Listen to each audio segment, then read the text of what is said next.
go. What? No, you don't need to eat the camera. Come here. Here. Here. Here, good boy. Come on, over here. Over here. Come on. Come on. He thinks you're going to scratch his tummy. So watch his face when I do this.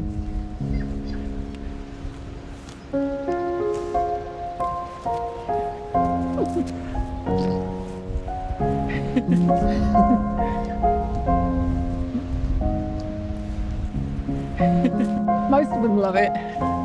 And then, so I call it praise-based learning, because you sort of give them what they want, and then they may do what you want. You see, he's like pushing me, like to do it again. Watch.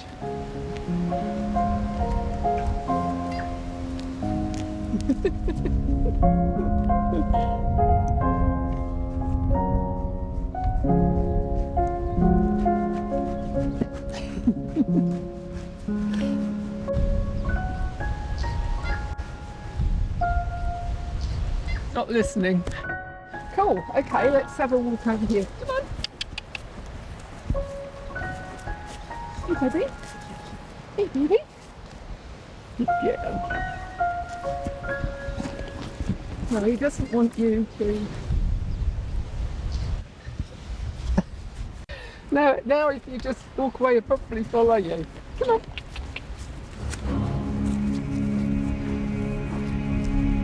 There you go. Oh. So he sort of parks himself. Pushes you in through. Come back. Hey, listen. Back. Good boy. Back. Good boy.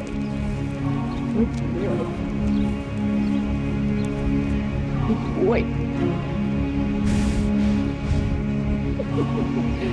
You've got a distraction because of your camera. Good boy. Come on, all the way around. Come on, all the way around. Good boy. Good boy.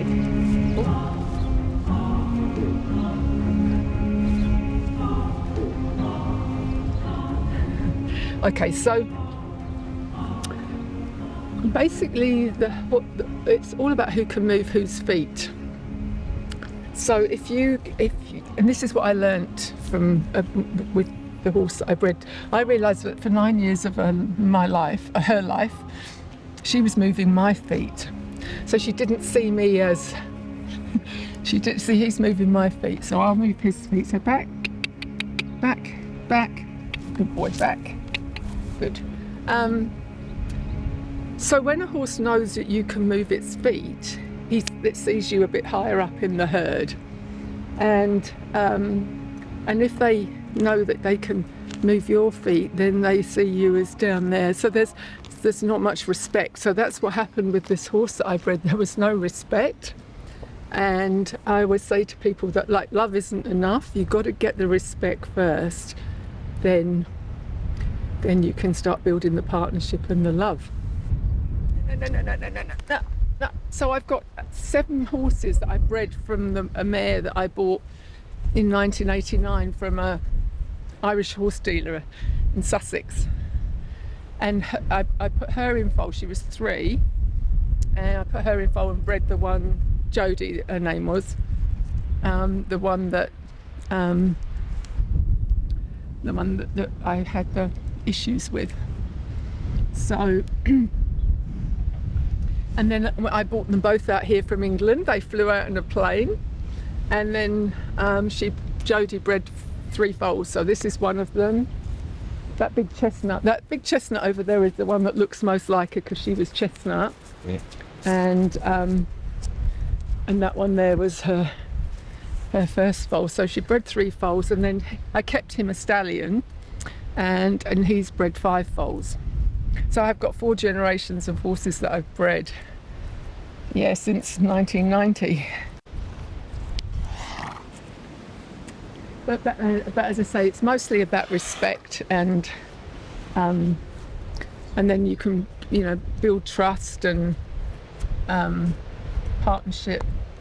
And a lot of it's about boundaries. So what I teach a lot of people is about how to own your space. So you like imagine you've got this bubble around you, and it's about owning your space.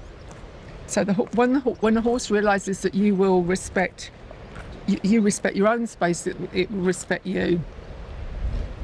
So like this is why I invite people to sort of carry a tail, because the tail can act like their tail, and you can swish it around your space if you need to. And back up, back, back, back.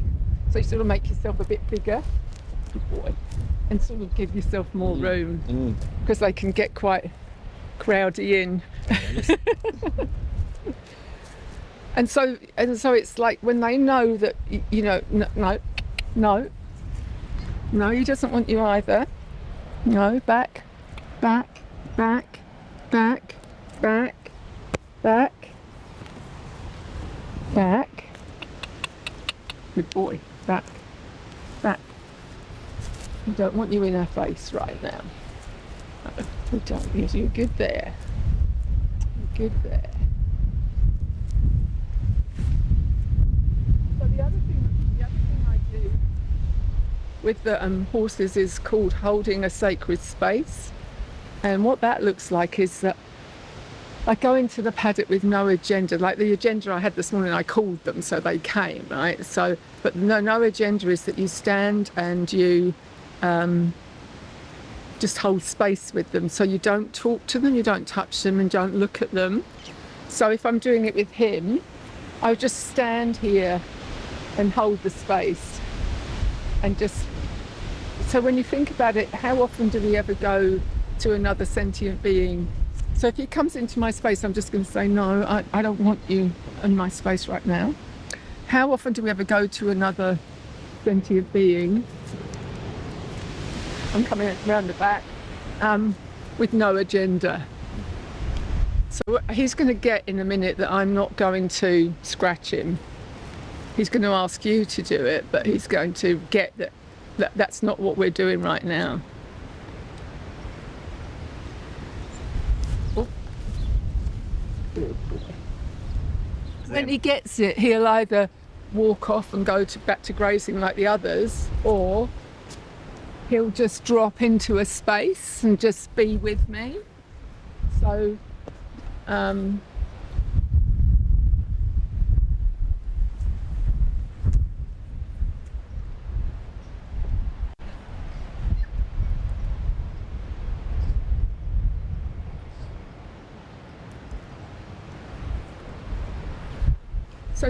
so looking at them, talking to them and touching them stimulates them. So it's the idea is that you're doing nothing to stimulate them.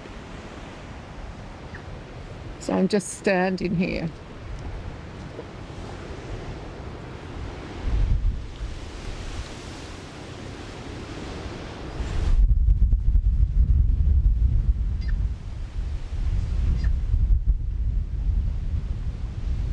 So he's going to see if it works with you.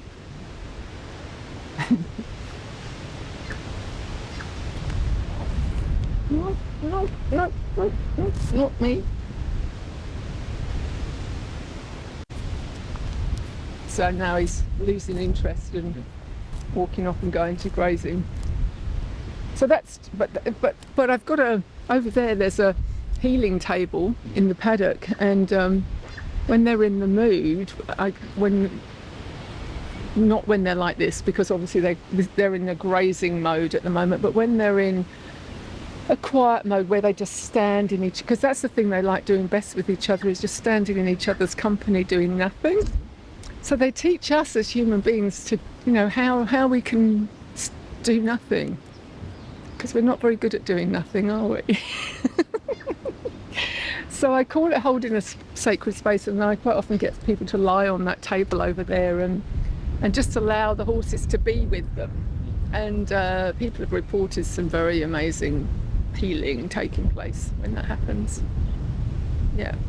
So I do a lot of work with Women's Refuge and at-risk kids. I did a year with young offenders. That was pretty amazing. So they'd come, they'd arrive, they'd get out of the van and their hoodies were up and their eyes were down and like they're kicking the stones on my drive, wishing they were anywhere but here.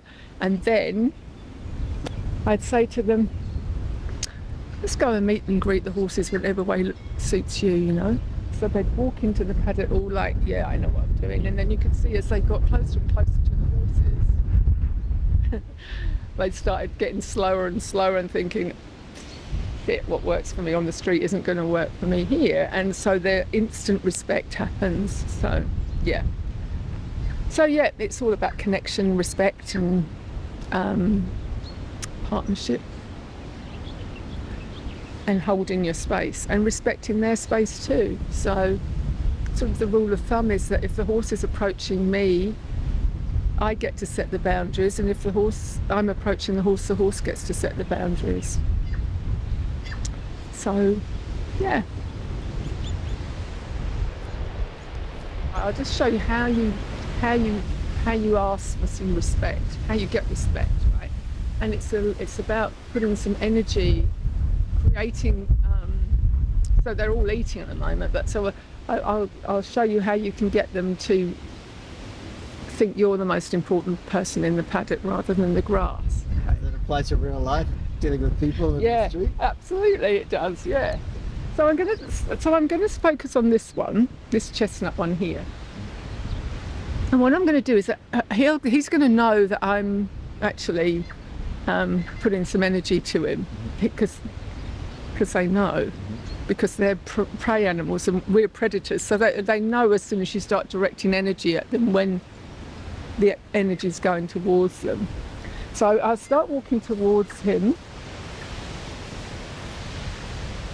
and I'm sort of going to walk I'm going to walk in a straight line when I want his respect. So I'm going to start creating a space. As soon as I get the eyes, I take the ask off. Good boy. Right, so this is really important for humans as well. The reward is in the release. And as predators, as humans, we don't often release, right? We're always ask. So it's about, so I come round again. So now he's acknowledged me. I'm going to come round again. Oh, we've got the other one coming now. And so I'm going to come around here. I'm going to put some energy here. Here. Hey. There. See, as soon as he starts swinging round, I take the ask off. All right. So let's try another one. So same with her. So I'm going to approach sort of from the shoulder. So she looked at me. And she's not looking at me. So all the time they're not looking at me, I'm going to come around and put some ask on the bump. And if they walk away, that's fine. I'm just going to push my energy until she wants another conversation. There. Right, so she's coming to you, but so all I'm doing is moving her feet, and she gets that I'm moving her feet. Then she'll give me she'll give me an idea that she doesn't want her feet moved, that she wants to have another conversation. Good girl.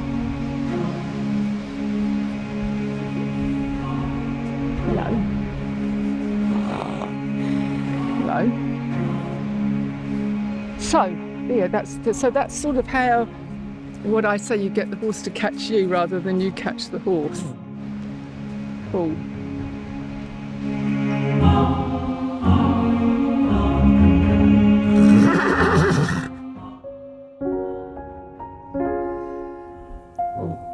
What a delight to be here. Rosemary Wyndham-Jones, I read something about this beautiful retreat where you keep horses. and I have been wanting to come for months. And then I found out beautiful Anna knows you and is practically a neighbour. Is that right, Anna? Yep, we've met Rosemary through everything that has been happening. Yep. Through all of the jab. Injured and Yep. sharing Casey's story. And show us your T-shirt so people know you're representing also your organisation, Silent No More, which Yep. is...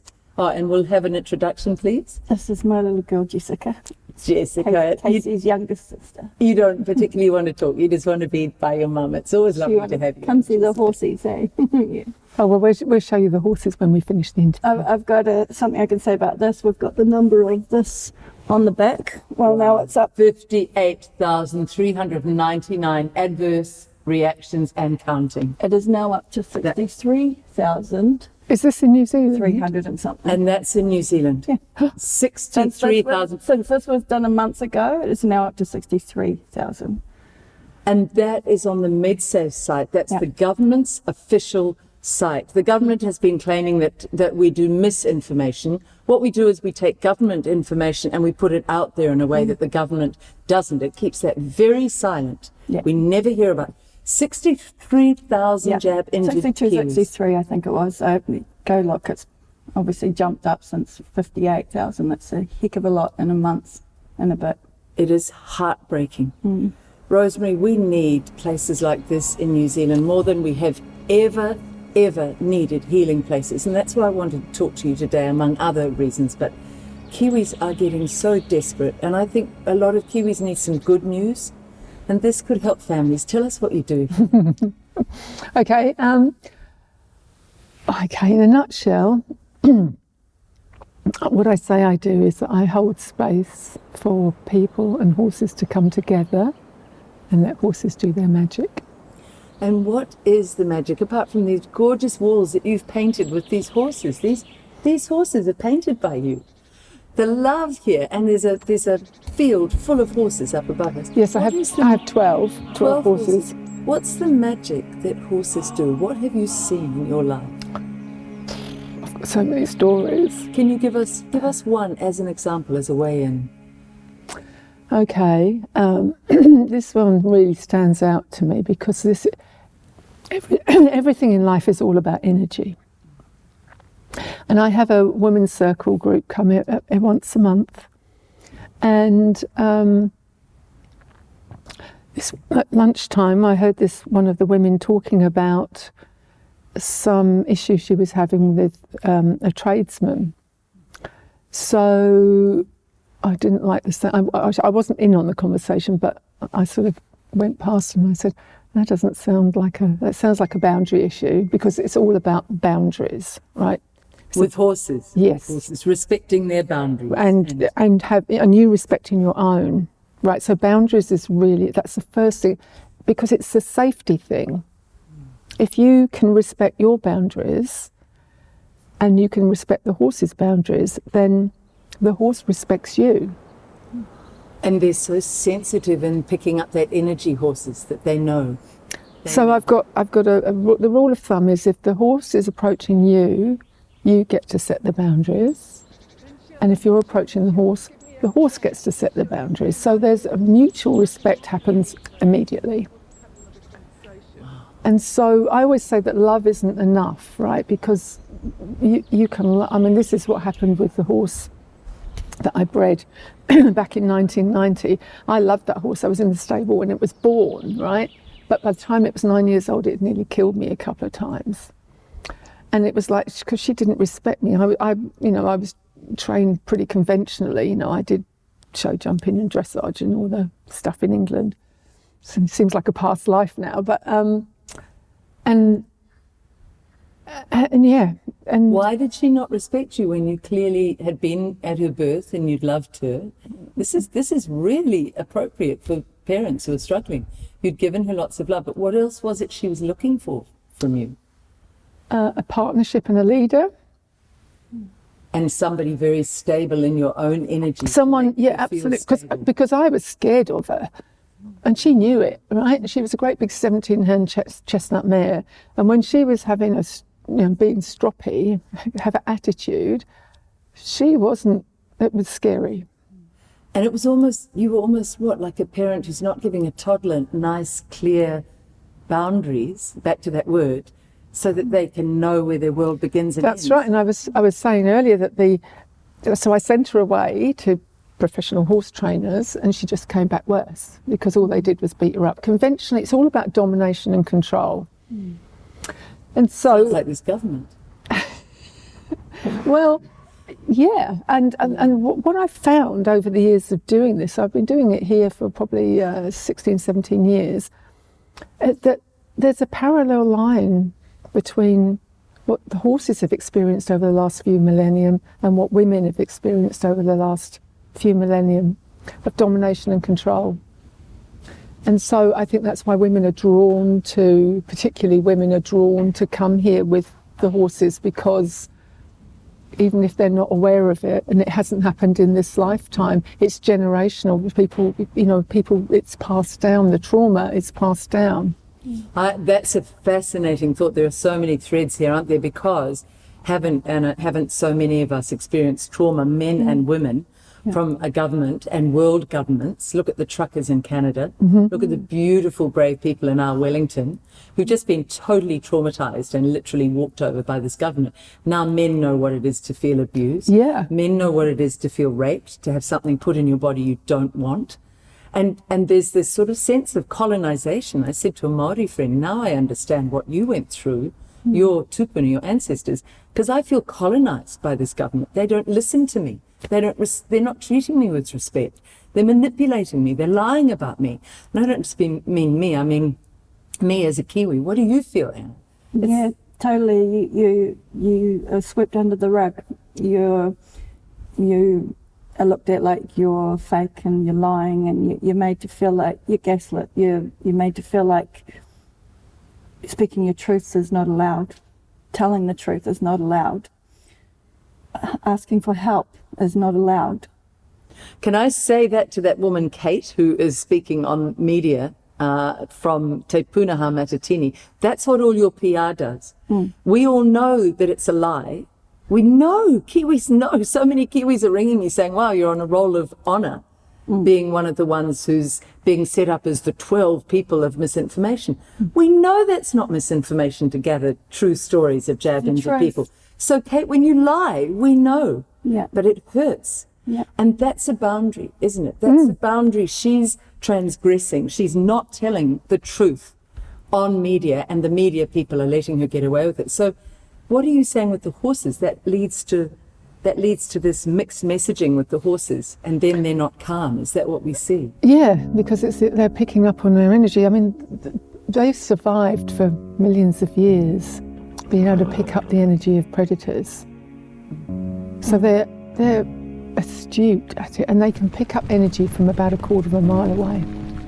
How do you see that, Rose? Oh, because you can just see the change in them. They get agitated. Well, they not from a quarter of a mile away, but from a distance. They'll look if there's some energy going on down here, maybe, and they're up there. They'll look to see, do I need to run? Do I need to go and investigate? Because horses are actually quite curious. Or do I just I'll just be wary. Just watch, so. And if they feel someone really inauthentic comes up to them, who's insincere and saying stuff, but their energy's wrong, what does a horse do? Oh, they'll just probably walk away. Yeah. I mean, I keep my horses at liberty, so most of what I do with them is at liberty, so they're free to walk away if they want to. So I want to rewind some stories back to your beautiful chestnut girl who was bullying you. What did you do with her? So I honestly thought it was a really dark day. I really thought I was going to have her put down. It was awful because I was scared of her. It was getting more and more out of control. The feelings of danger for me having to handle her. So yeah, it was a very dark day. And you know what happens in life? When things are at their lowest, something magnificent happens. So I met, through serendipity, this woman called Mel. And it's a long story how I got there, but I met her and she showed me a different way of being with horses. And it was like a whole world opened up. It was like, I'd been around horses for over 20 years and I didn't know this stuff, right?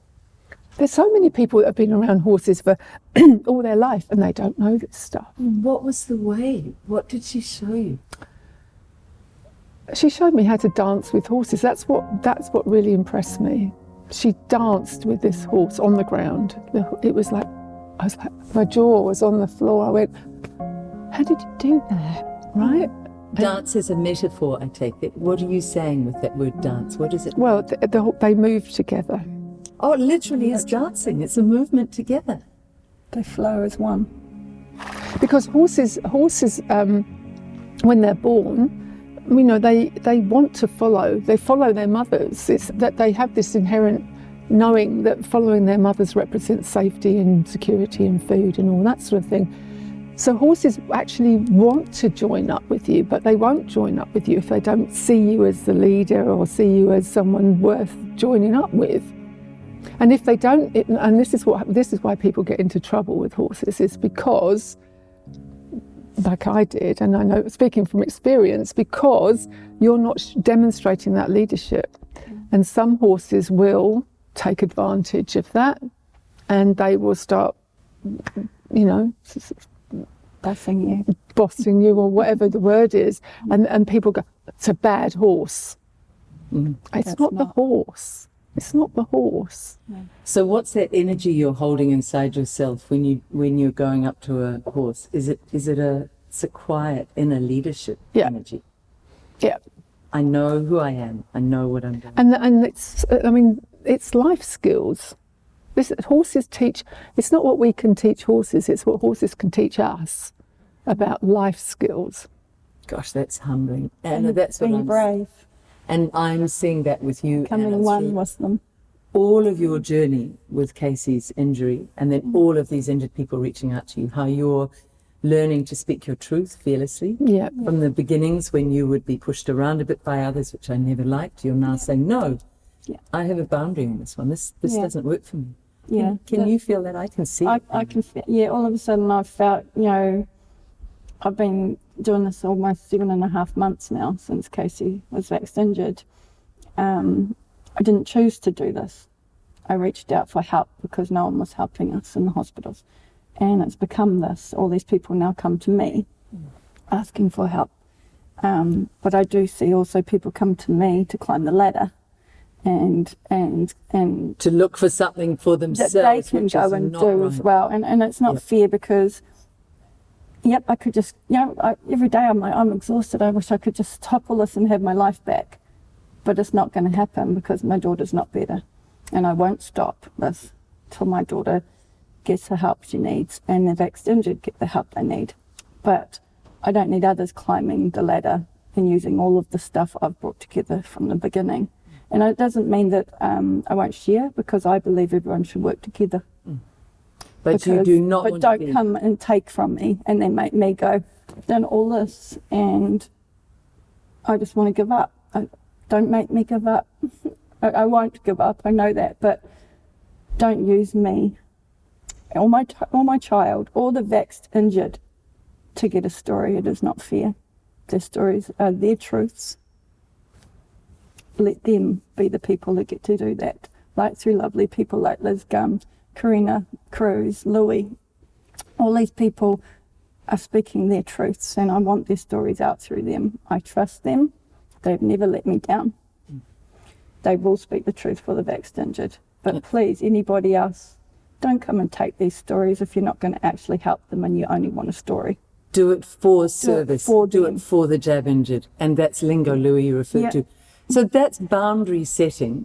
Take us back to that woman that you began this interview telling us about, the story that stands out. So she's had this workman. This just blows me away, right? This is the power of it, right? The energy.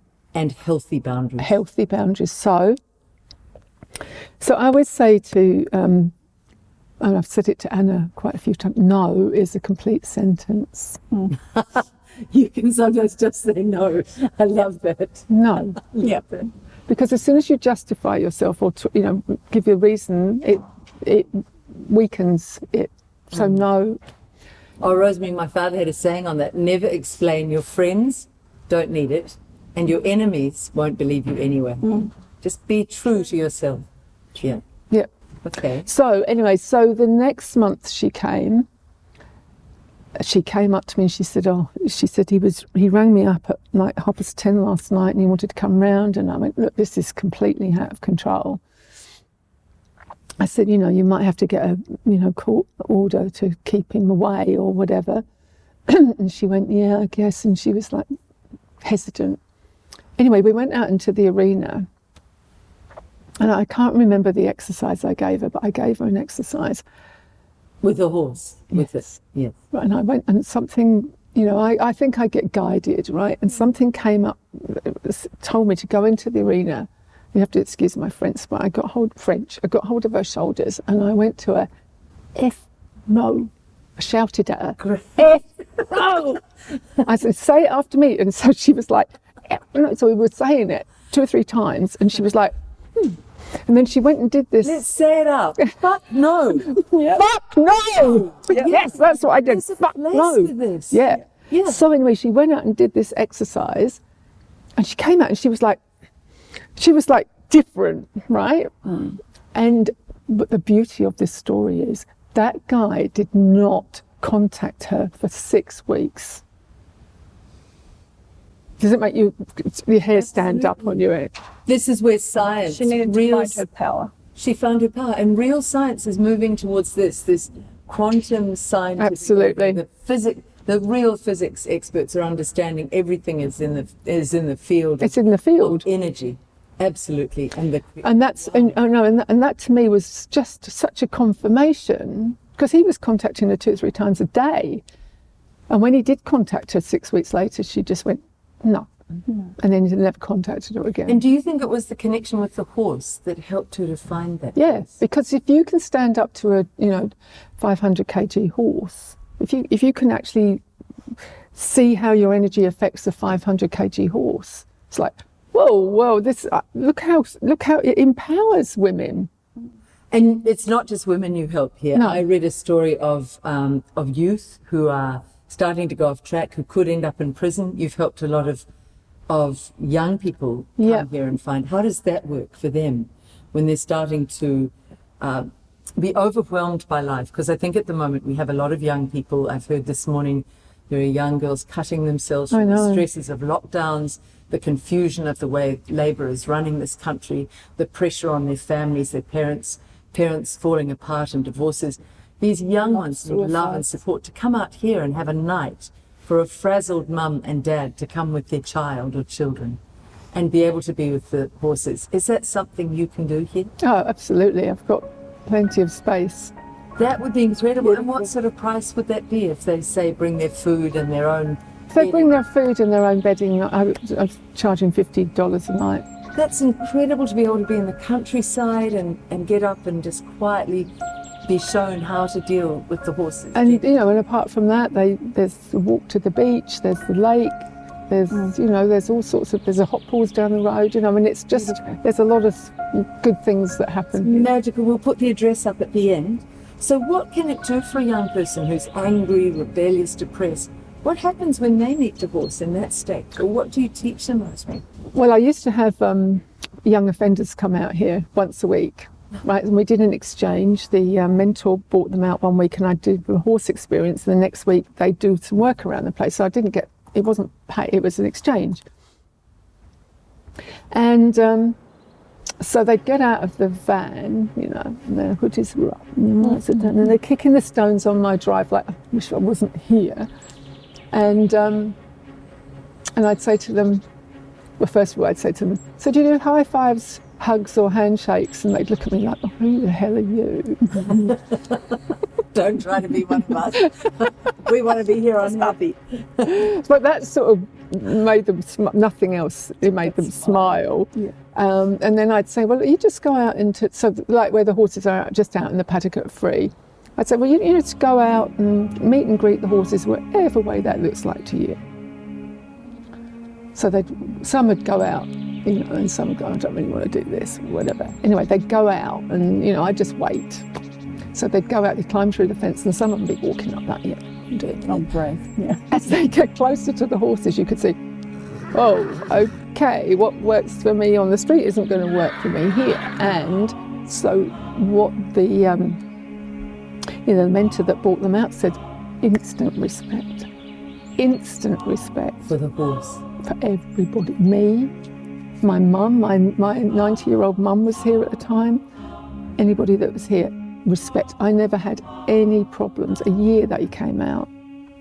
And, because the first time I was asked, if you bring some young offenders out here today, I thought, oh God, Scary, but, yeah. that's a bit tricky, but not once did I have, because there was respect. And that's the thing you've got to get first. You've got to get respect. If you haven't got respect, you've got nothing.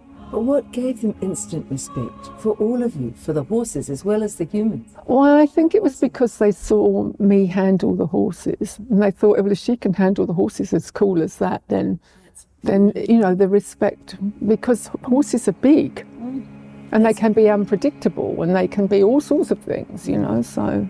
It's that beautiful place in humans where you get past the ego and I can swagger and I can be and you get humble. Get real. You get real. God, we should bring the Labour government here. Seriously. It'd be amazing to see someone like Trevor Mallard, who hurt all those protesters, come here and be humbled and turn into a real human being. I do corporate training, and it's so interesting. Yep. The people, if I set them up with an activity in the arena, Yes. whoever you are you can see who people are within the first few minutes. What does that mean? Just by the way they are. You If can they're see who the willing to be- natural. You can see who the natural leaders are. You Yes. can see who the followers are. You can see the people that sort of sit there and go, "This is stupid. I wouldn't be doing this." Yep. And that's how they are out in life as well. Or you can see the ones with all the swagger, who are the bullies out there, suddenly being humbled. And also, it's really interesting because maybe the CEO isn't the natural leader. Or Fascinating. maybe the delegator instead. Yeah, it's just I've had people, the owners of companies come out and go, God, I've never seen my team like this. It's just Bond. opened, bond, but also seen them for who they are, and that they may be in the wrong job, in the wrong position. I'd say most people at work are different to what they are at home, and then you put them into another. Because it was what you were saying, Liz, it's like we have this persona that we put out, but horses get you real. I am so excited by this, and now I want to get into that field with them. But a couple of things before that. I really do advocate for parents to contact you. We'll put your numbers up at the end. Sure. I'm also going to advocate, so that's parents of families that are stressed and feeling overwhelmed and hopeless in New Zealand after these 2 ghastly years. It's such a grim New Zealand that Labour has created. Yeah. This is joyful. This will replenish. Second thing, I'd advocate, Anna, for you, why don't we get a group of jab injured people? And if we can get the money together, they could come and stay here. It's beautiful. The beds are here and everything. The kitchen. I think that even coming for a few nights so that they get to know each other too. Yeah, I think that's really important. Having them all together to talk and share their stories person to person. I know I've met up with a few, and they're best of friends now, these people, and they feel like they've always been friends. So somehow this is connecting people, and I honestly do feel it's healing, it's helpful, it makes you feel not alone. Yes. I remember So in something like this Queenstown, would be Sarah beautiful. and Jess Tranter really got together and became friends, and Sarah Definitely. told me it's wonderful. Yeah. What happens to an injured person, do you think, chemically in their brains when they see horses? Or injured or not injured? What are the chemicals that have been studied as being released when you're around such beautiful, magnificent animals? So are they healing chemicals? Horses are healing, but so what happens is there's like a heart opening experience. You don't even have to be very near to them, maybe as close as I am to you, but you don't need to touch them, you don't need to, if you're too scared to touch them. But there's this heart opening experience, and it's a release of oxytocin, which is the love hormone. Wow. So people just end up feeling good being around horses just by doing nothing. So Look, this beautiful room, to even come out here with these rustling trees and the wind and the sea nearby.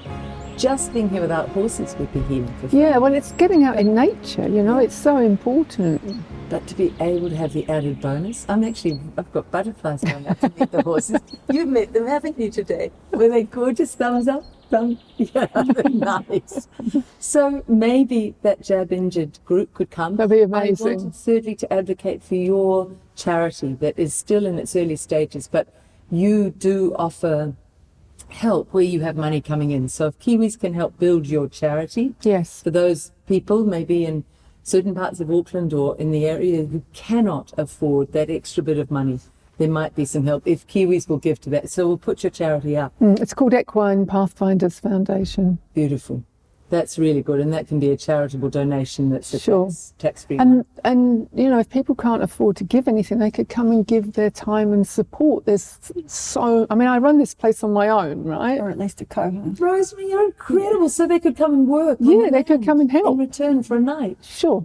How do you do all this? I don't know really. Where did this all come from? Was Well, it a I mean, vision? before we were locked up, I used to have supporters, you know, people, normally parents and grandparents of kids that had been out on camp and had a really good experience. They would, you know, I had sort of about 10 supporters that would come regularly and help, but I haven't had that for the last 2 years because they couldn't come. Let's build up that family again. Yeah. Families who come out Bring them can back. come and connect with you and become part of a wider Sure. whānau, a wider group. And, you know, we could have working bee days. And again, vaccinated or not, we could, you know, it's a connection. It is. It's a connection. We all so need love and connection And being together, working true as kindness, not community. the kindness we were sold that turned into brutality. Real human and Yeah. animal connection and kindness. The other thing I just thought of, even the caregivers or the partners or the siblings of Yes. vax injured, because they need that time away from it too. Sure. They need to connect to others that are going through the same thing that their families are going through. Because Brilliant. I've noticed that through partners just not knowing what to do, but having them all connect together and talk might be a good thing too. And this is an Family. extraordinary room. It's got a natural circle in the middle. It's massive. How many people, what's the most you've ever fitted in here? How many Oh, people do you the Spirit Horse Festival we had, there was 150. Wow. Spirit Horse Festival, we'll finish on that. What was that about just before lockdowns? What was that? So, yeah, we got this place ready for that in February 2017 was when we had our first one. So we've had 3, and we were going to do the last one, but, you know, obviously we kept moving the date because we kept getting locked down and in the end we've just put it on hold. But was that all about finding the spirit of the horse, understanding what a horse's spirit is? Yeah, The true spirit. and getting away from what most people think horses are for, which is for riding. And for using and for dominating. And so get away from that into Well, how healing horses can be, and how sacred they are. and yeah, basically they're so sacred. I mean, I see horses as they've got 4 legs on the ground. They're so grounded, but they have this, you know, when they stand in a paddock and they just stand, I think they go somewhere else.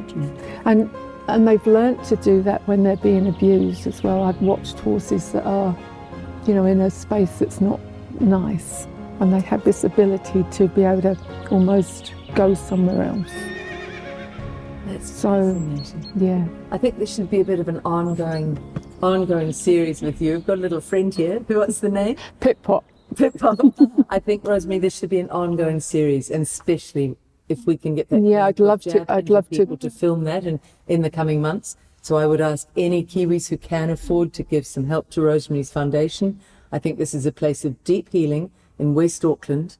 And I think from here we could have centres like this all over New Zealand. Oh, one day. yes. Oh, wouldn't that be cool? Wouldn't that be gorgeous?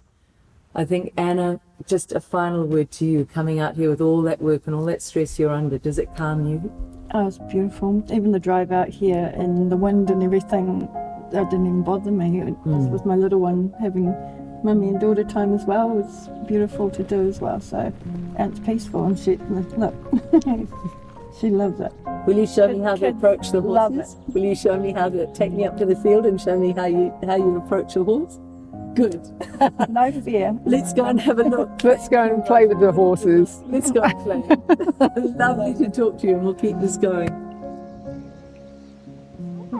Aren't they beautiful? Taking on the back because that horse going to eat it. I know. Look at You those don't like it? eyes. This one's a girl, that one's a boy.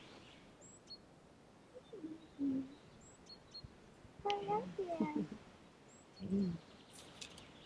I just want to steal my nap. I'm my nap. I know it. Yeah. They're so magnificent. Like you don't ever want to go. So these are my two older ones, and they just go anywhere they like. They mow the lawn, and they just keep the grass down. They can go up to the top of the drive. They can I need to go borrow wherever. them. Yeah. Mow my lawn. Can you bite one bit of apple off?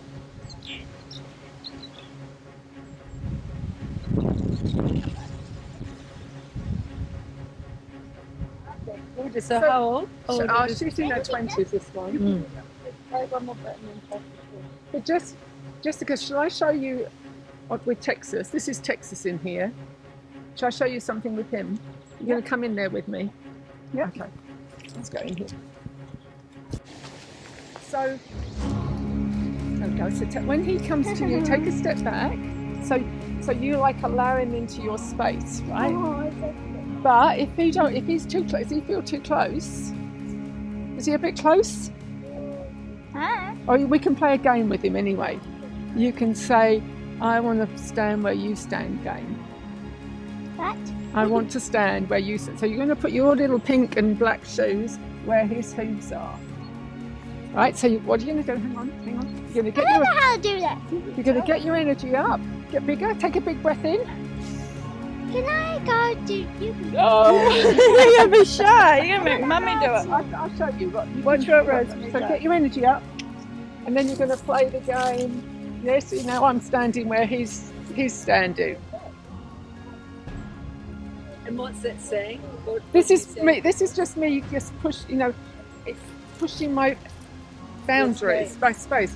So we've all got this space, and it's showing you how the space can. So the horse is not scared of you there. It's the horse is just me more. because you're powerful. Because I'm showing him that because the thing is, if he gets, if he had if he was a foal or whatever, he would come to me because she looks like she can protect her space. Yes. You're not going to run to a leader that doesn't look like they know what they're doing. Yes. So it's like if you demonstrate those skills, then that's what happens. As he's given me two eyes, right? Two eyes means you've got respect. Yes. Okay? So I'm going to check that that's what's happening. So I'm going to walk, so I'm going to imagine that he's in the middle of his bubble now. Yes. So I'm going to walk around his bubble, right? So he's in the middle of it. I'm walking around his bubble. He looks at me. I just relax and take a step back. So I'm pulling him in on an imaginary rope. But so I'm going to walk around here. This time I'm going to get into the So it's like I've got this imaginary rope on here. When I stop, he stops. When I go this way, this way. So it's what we call join up. It is like a dance. It is like a dance. And then, so that's one way, that's called join up. And then I'm going to show you how, so in the herd, it's normally the lead mare that sorts out their unruly colts, right? And I know Texas isn't being an unruly colt, but I'm going to show you what happens when the colt's being unruly. Yeah. This is why these round pens are such a great tool, because they represent the herd. Yeah. So where's the safe place in the herd? In the middle. Ah. Because if you're going to be in the middle of the herd, you're less likely to be eaten, aren't you? So the safe place in here is the middle. Yeah. So when the lead mare drives the unruly colt out of the herd because he's doing whatever he's doing, she'll. It's all about body language. I mean, this is the whole thing about communication. There's so much communication that happens, but it's all non-verbal. Most of our communication, human beings, is non-verbal. So I think it's only 10% that's actual words. Yes. Something very We small. all read body language. And a lot of it's body Yeah. language and tone and all that sort of stuff. So what I'm going to do is, I'm not doing so he's going to sleep. So the unruly colt it won't just run off in a straight line, because that's where the predators live out there. He's going to run around the herd. So this is why this round pens are so cool, because he wants to get back in the middle. So I'll show you what happens. So I'm going to ask Texas to go around I'm going to make my bubble quite big, and he's going to go around my space.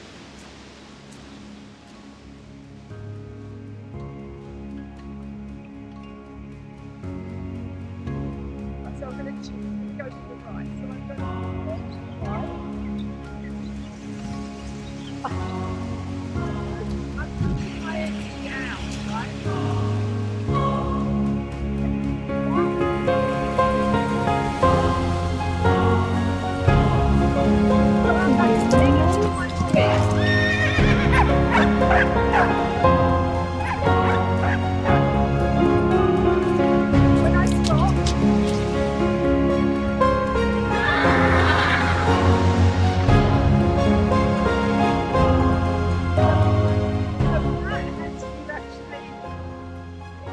Almost the energy is tangible. That's incredible. It's like a language between you two. It's total, but completely unspoken. anyone can do it. Anyone can learn it. It's, they've got this thing they call horse whisper, like it's some magical thing. Anyone can learn it. You're a horse whisperer. Yeah, but We all are. We all are. But we've all got this magic, except we've been told that we haven't got this magic in us. We've all got I think this is what I think is so important, is our power and our energy has been damped down. Yes. We don't know that we've got this amazing... We don't know as humans what we're It capable comes of. from fear And control. lies and control. Conditioning. I'm scared of horses. Are you? Look at me. You don't look I like you have are. no fear of this right now. And when you started that, it went to join in, and I put my hand on it, and it stopped. So there you go. I lost that fear. Wow, I can know you have. Come on, I'll be brave.